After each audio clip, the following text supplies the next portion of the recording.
Hello, this is Patricia. Patricia, this is Lawrence Laganelli. How are you? I'm fantastic. How are you doing today?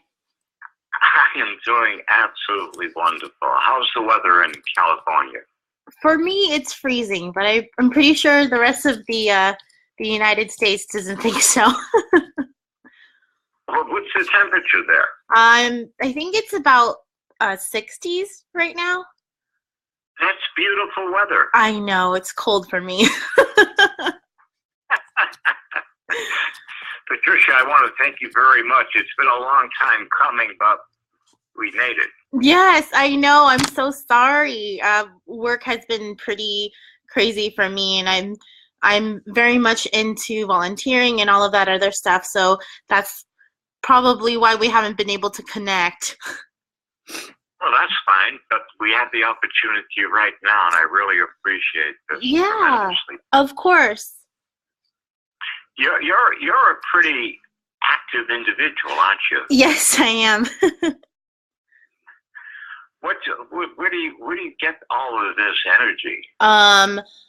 I actually don't know. I've been asking myself that for years, but I think that I get a lot of it from my mom. She's always been pretty she's been a pretty amazing individual, and she's very encouraging, and I get a lot of that energy from her. Really? You know, you have an incredible amount of passion. You have an enormous amount of motivation. Your involvement in what you do goes beyond that of what I consider the average medical assistant, to be honest with you. Oh, yes, I'm very passionate about my my profession, and a lot of people say, oh, it's just an assistant sort of job, but it isn't. It's beyond that. What do you mean by that? Well, a lot of people, when you talk about the medical industry, what people see mostly is doctors and nurses. We're the in-betweeners. We're the assistants to those doctors and to those nurses. So we don't really get recognized a lot, I feel. And I've been in the industry for over 10 years. I really don't feel that we get recognized a lot because we don't carry a license, you know. However, I feel that without our support, a lot of our doctors or nurses wouldn't be able to function. So I guess that's what I mean. You know, I completely agree. That's why I do what I do. I feel that the true essence of a medical assistant is really undiscovered, to be honest with you. I feel that the medical assistant, when you're reading about healthcare, how often do you hear about the medical assistant themselves? Barely. Yeah, and I think the medical assistant, for the most part, and I've said this through all of my podcasts that I have done, have such an enormous value in healthcare, but it's been unrecognized. And I think that, and you correct me if I'm wrong, but I think that the opportunities for medical assistance goes beyond the functions of taking weight, taking blood pressure, making some notations on a chart, and leaving the patient's room. Don't you think a medical assistant goes beyond really that?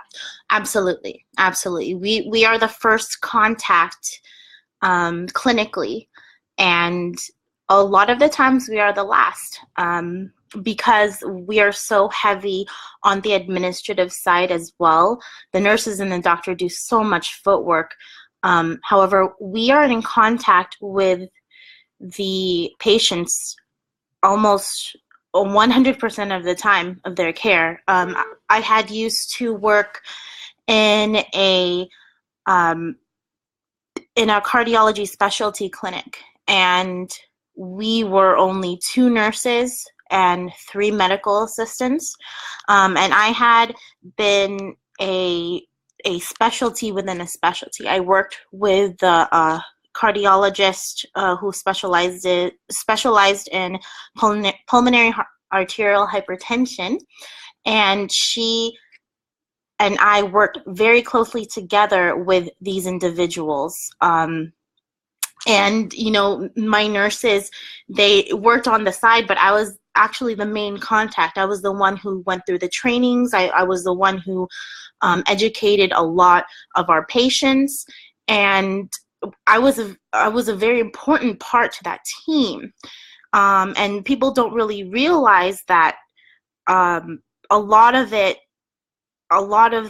administrative work, as well as the vitals, as well as the patient education, comes from medical assistants. You know, you've been with Kaiser Permanente how long now? 8.5 years. I actually left the organization to pursue the medical field within administration and management sort of role.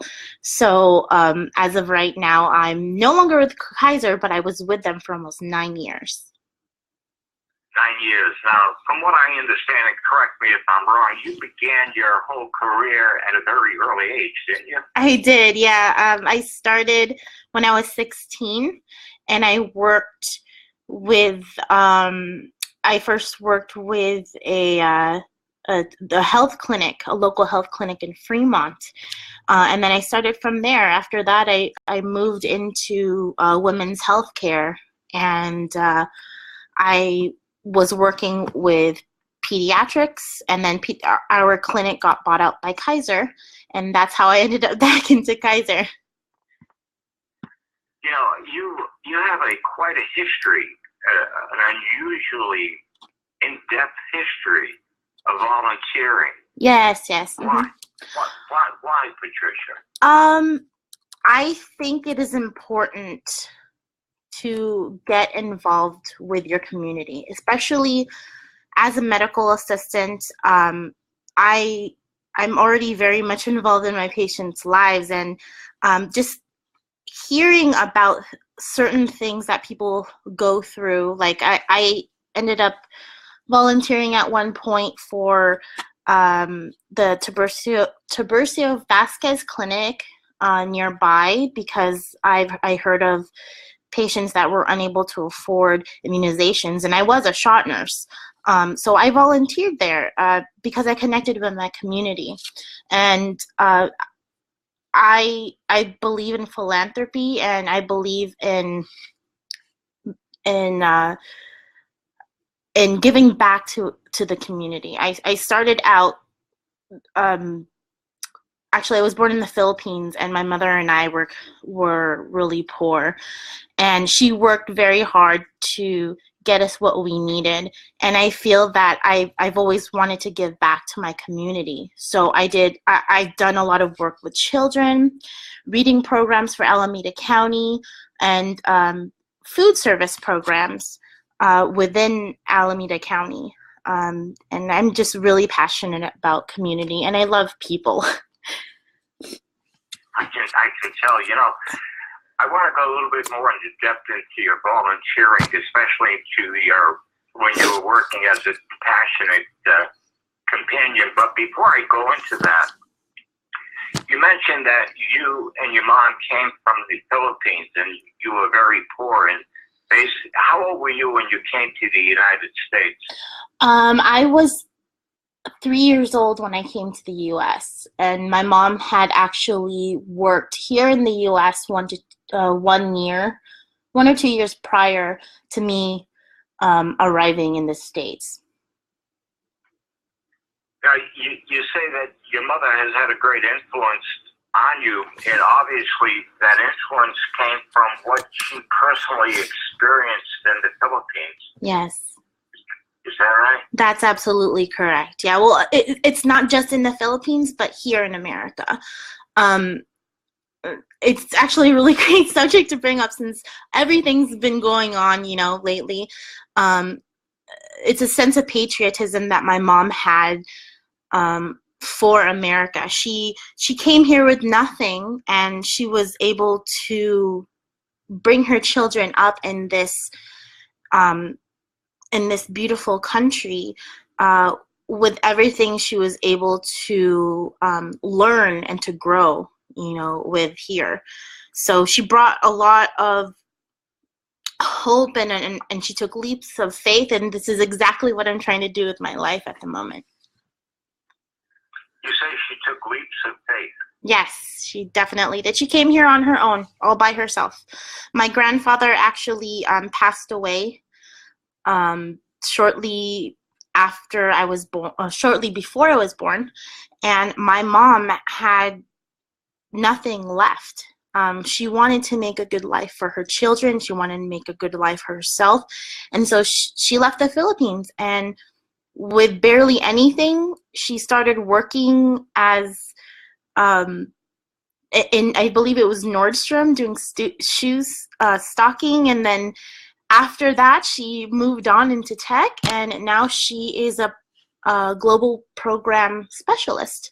And I get a lot of my attitude, my business sense from my mother. And I owe a lot to her in regards to my career advancements, because you can't gain anything from staying in the same place all your life, especially if you feel that you deserve more. I agree. Matter of fact, I don't know if you've ever listened to our podcast, but on our web page on InsideMedicalAssisting.com, we also have another podcast that we do, is Becoming the Person That You Want to Be. And what you're telling me is exactly what it's all about. What I'm referring to is your mother and yourself, that your mother had a dream, had a desire, came to the United States, worked her way to a specific, worked her way up, educated herself, had a passion, had a dream, had a desire, and that dream and desire was to become something. And what she became, what you just described, what she became, was due to her attitude. But her attitude had an enormous impact on you as well. Absolutely.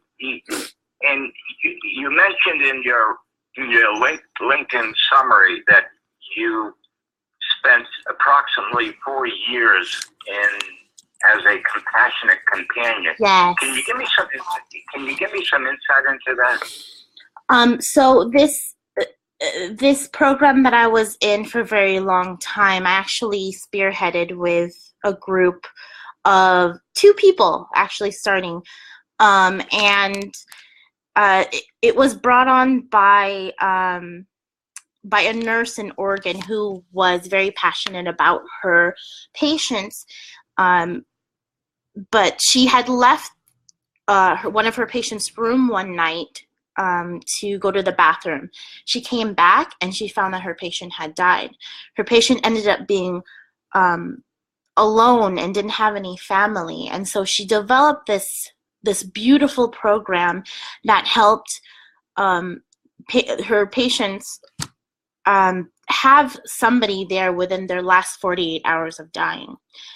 So we basically provide the services, just we don't really do a whole lot in the room, but when we are called, we sit next to those patients, and we actually train people to just be with that patient. You know nothing about that person, and it's beautiful because it's a human being with a human. And it's very hard because I have had people pass away in front of me, but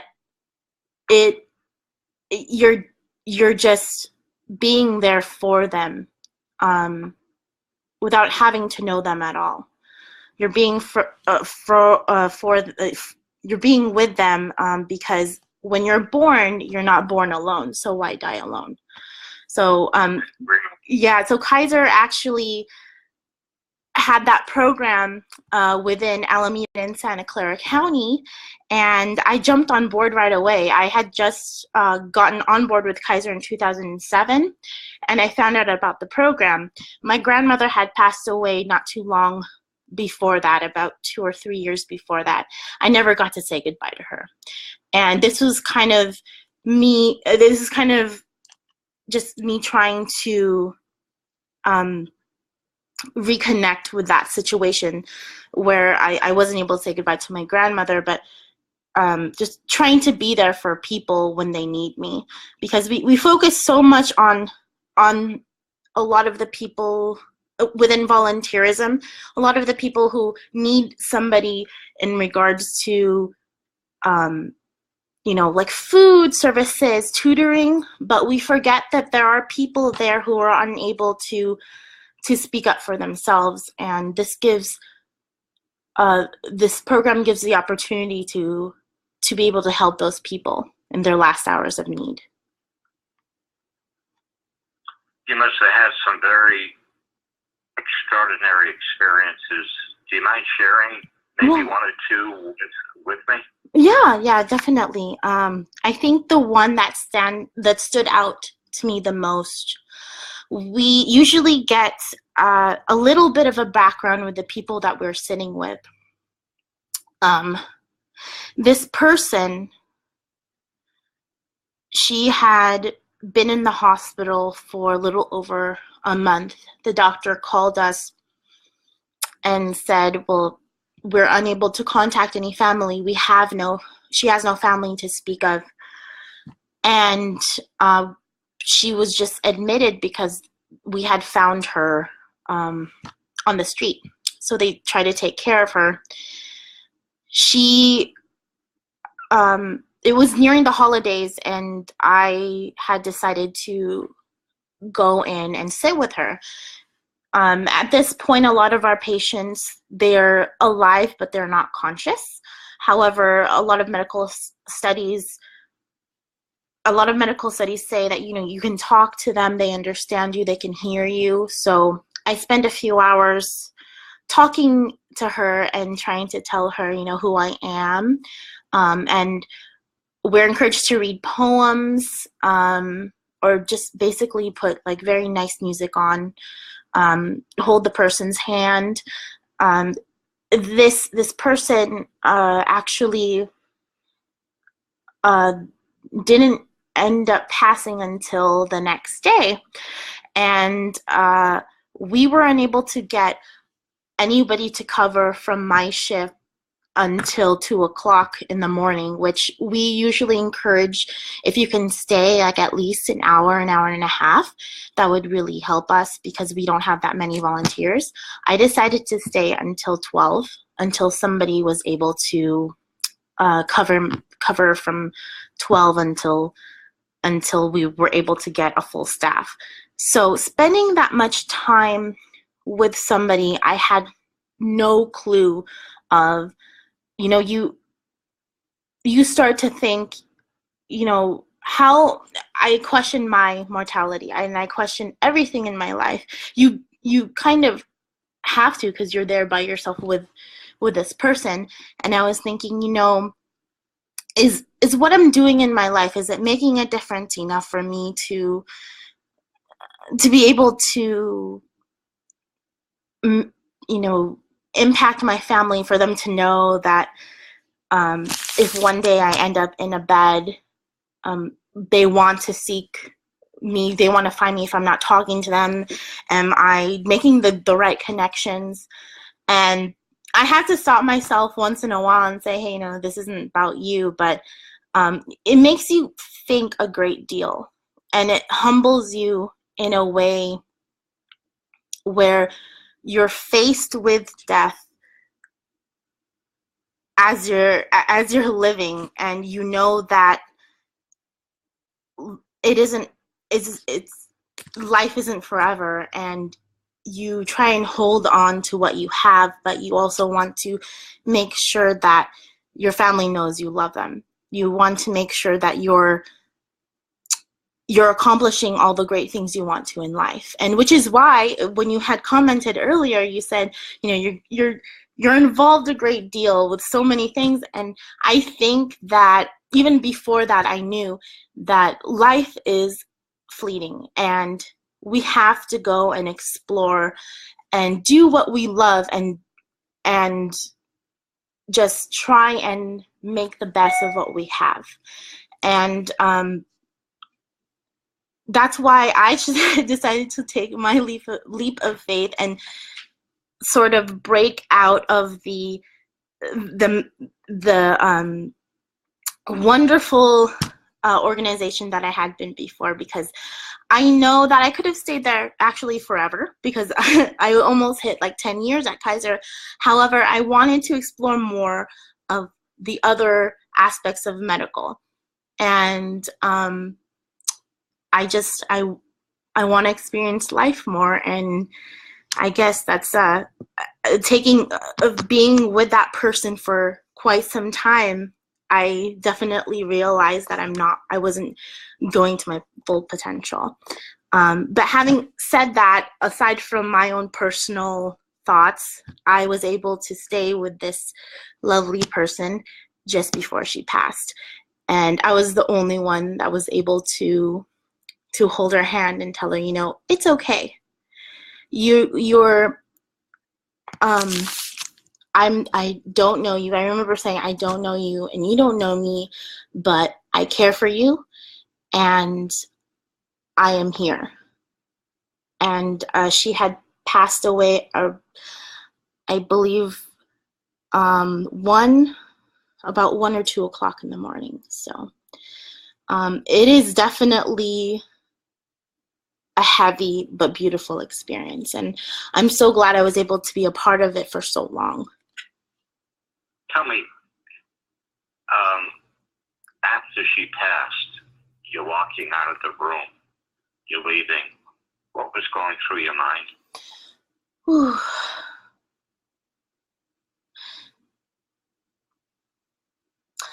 I think I am not a very religious person, but I'm very spiritual. And when I had left the room after they had called her death, I would cry just like anybody would. But I had a sense of peace. It was a different kind of peace since I didn't know this woman, but I felt that she knew that I was genuinely there for her. And the sadness quickly turned into a little bit of happiness, and knowing that I was able to be there when nobody else could. You could write a book, couldn't you? I would love to. Who has the time, though? Well, obviously, if it's that important to you, I believe that you would do it. You mentioned earlier that you wanted to break away from what you were doing into, you wanted to discover new things. What do you want to discover? I actually, before thinking of going to the medical field, I have always wanted to be a teacher. I was never able to explore that path because of certain things in my life. I wasn't able to financially support myself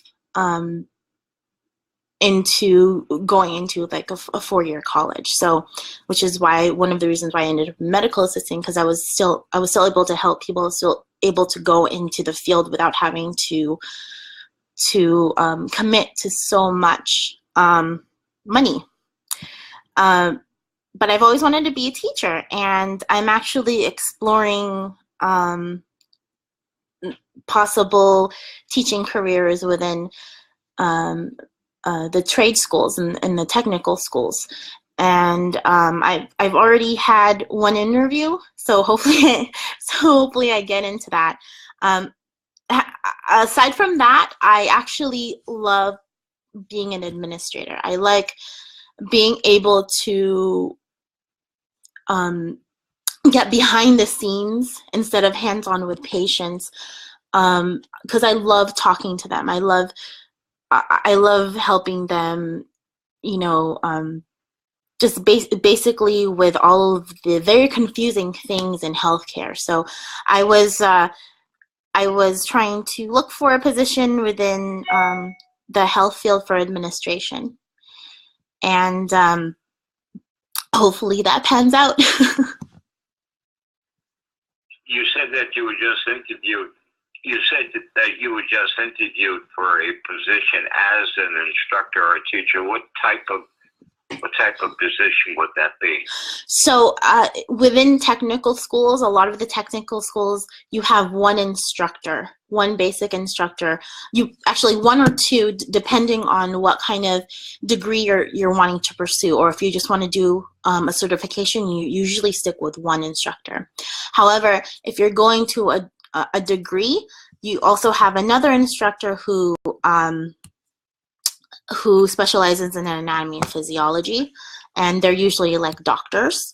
The MA instructor that does all of the basics, just teaches about hand washing techniques, teaches about sterilization and all of that other stuff. That's usually a certified medical assistant, and that's the type of position that I was actually going for. So hopefully I can do that, because I would love to teach the new wave of medical assistants, because I believe the field, just like any other position in healthcare, the field is constantly changing.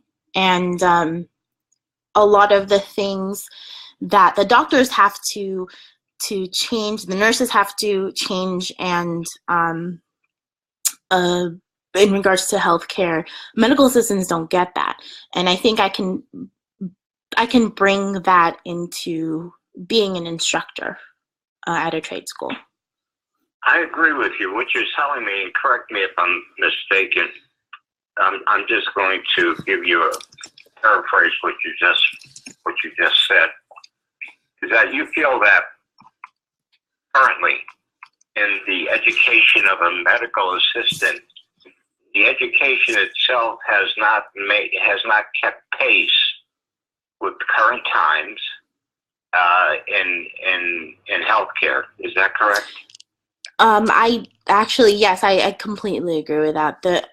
From what I'm told, for students that are getting into internship, or what I've seen, is that a lot of the medical assistants are still being instructed for certain things that they are no longer have to do unless they're in like a private health clinic. But a lot of these medical assistants are actually going for the hospital-based jobs, like Kaiser or Stanford Health Clinics, and a lot of things aren't done anymore the way that they were instructed.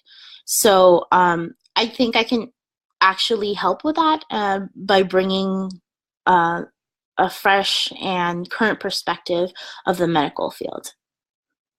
I agree. That's what's needed, in my opinion. Matter of fact, that's one of the major topics that we discuss on our podcast, because there are so many avenues,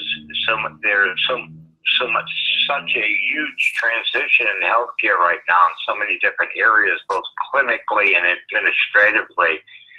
But the main topic that I think that needs more of an emphasis on, and the topic is broad, but I'm going to use the word professionalism. Mm-hmm. And I think professionalism covers a very vast area. One of the major things that it really covers is the interpersonal communications that you, a medical assistant, has, your ability to communicate with the people that you're working with, your ability to communicate with patients, your ability to communicate and understand providers, and being able to be on a level that enables the medical assistant to have this relationship that inspires the environment that they're in.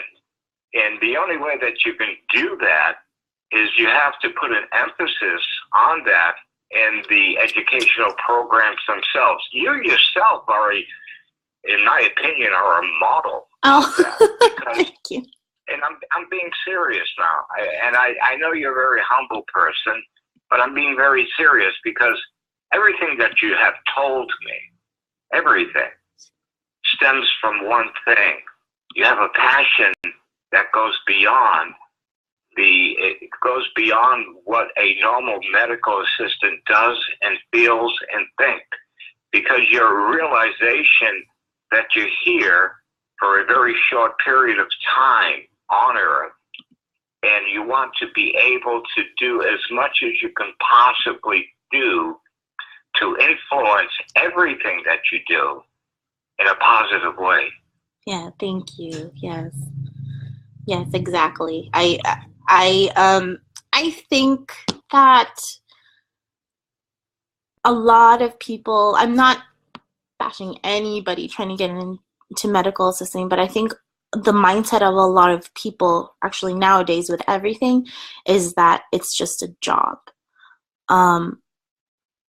But getting involved into the field itself and actually digging in and rooting myself within an organization that I deeply believe in, it's no longer a job, it's a passion, and it's a drive that you get from the experiences that you create. And I think that you're absolutely right. The professionalism isn't there sometimes, and the passion sort of just wanes because it's not looked at as anything other than a mechanical sort of job. But that's not how it is. It's not that how it is in healthcare at all. And a lot of the younger generations don't see that. And I guess that's what I want to contribute, you know? Before I hang up, before we disband this conversation, I want to ask you about one thing. You were writing a book. Yes. Right? Yes, that's correct. Tell me about your book. I was a shot nurse for Kaiser for many years. I was also head of the director of the shot clinic in the early 2000s. And I experienced a lot of kids just getting misinformed about their immunizations. A lot of the parents, because they don't want their kids to make them be the villain for bringing them to the clinic to get these shots, they usually say, "Oh, I'm so sorry. Let me give you this, or if you do this, then if you get the shot, then we can go to Toys R Us or something," which is fine. Whatever gets your kid through. But then I would hear on the side, "Did the bad nurse hurt you? Did see, it didn't hurt that much when the child was crying." I think that sort of just gives a different meaning to the experience the child has. Misinformation is a product of fear, I think, or vice versa. And what I had wanted to accomplish with this book, No Shots for Nora, is to gently inform the children instead of lying to them saying this isn't going to hurt, because of course it is. It's a foreign object going into your body, and it's not really something anybody wants to experience. I hate shots myself, and I would hate for my parent to say, we're going to go to the clinic just to give you shots. And you're just going to have to take it.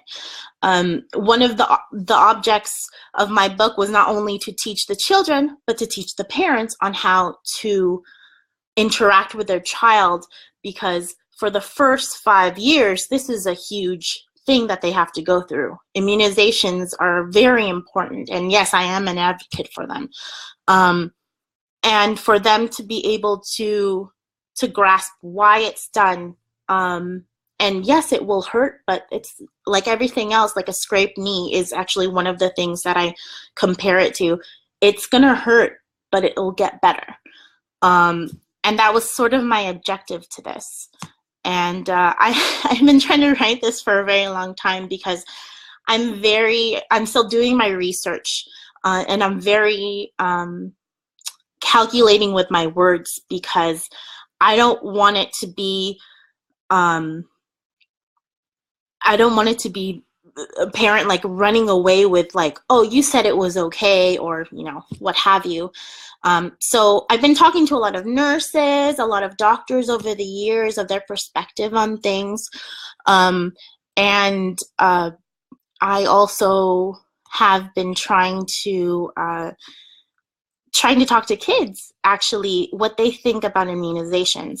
And through observation, through direct communication with parents, and how they interact with their children, the children who runs away from the immunizations versus the children who sit down, they cry, but they take it. You know, there's this one huge thing, this whole difference, the difference between those two children is the parent communicating and understanding and giving that knowledge to their own children. So that's actually the object of my book, is to have it read to kids during the waiting period that the nurse prepares the immunization, so that when she comes in, or he comes in, the kid will say, okay, so this is it, and the parent will know what to say or how to do anything that they need to do in order for their children to receive those immunizations. That's interesting. If you, when you do finish it, I do want you to let me know about it, would you? Oh, absolutely. Absolutely. I'll be more than happy to spread the word for you. Oh, that's awesome. Thank you.